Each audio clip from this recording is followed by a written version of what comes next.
OPD के दौरान कुछ मानसिक मरीज भी आते हैं जो एंग्जाइटी या डिप्रेशन के होते हैं।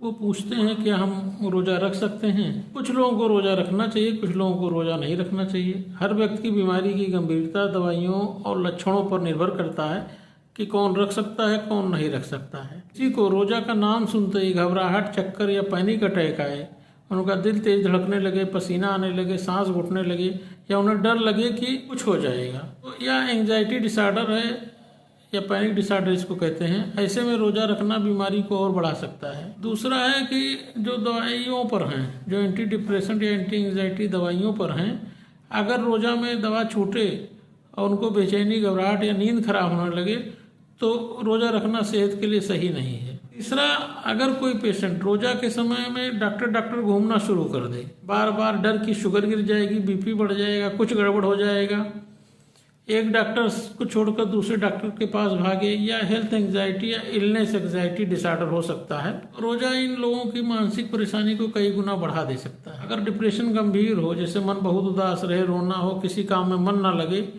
तो और खुद को नुकसान पहुंचाने का विचार हो, तो ऐसे में रोज़ा रखने का दबाव मानसिक स्थिति को और बिगाड़ सकता है। ऐसी स्थितियाँ जो मैं पीछे बताने जा रहा हूँ, ऐसे में एंग्जाइटी और डिप्रेशन वाले रोज़ा रख सकते हैं। अगर आपकी बीमारी हल्की है, दवाइयाँ ठीक से चल रही हैं, रोज़ा से पहले कभी पैनिक अटैक नहीं हुआ है, आपके साथ परिवार का फुल सपोर्ट है, आप सहरी इफ्तार ठीक से कर पा रहे हैं, पानी और नींद पूरी मिल रही है, तो ऐसे लोगों को रमज़ान से पहले डॉक्टर से बात करके फिर रोज़ा रखना चाहिए। कुछ ऐसे कंडीशन है जब रोज़ा तुरंत तोड़ देना चाहिए। अगर आपको बहुत ज़्यादा घबराहट हो रही है, पैनिक अटैक हो रहा है, सांस घुट रही है, चक्कर आ रहा है, घुटन हो रही है, रोने का मन हो रहा है, बेचैनी से शरीर कांप रहा है और डर है कि मैं बेहोश हो जाऊंगा, तो आप रोज़ा छोड़ सकते हैं। इस्लाम में साफ अनुमत है कि अगर बीमारी बढ़ने का डर है तो रोज़ा ना रखा जाए। में सेहत ठीक होने पर कज़ा रखा जा सकता है या ज़रूरत पड़ने पर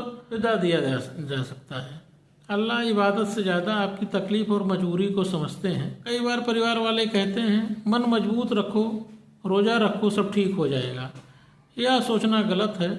एंग्जाइटी डिप्रेशन कमजोरी नहीं, बीमारी है।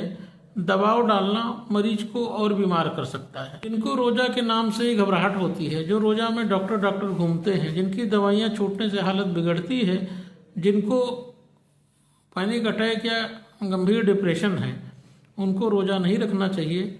यह गुनाह नहीं, यह समझदारी है। धन्यवाद।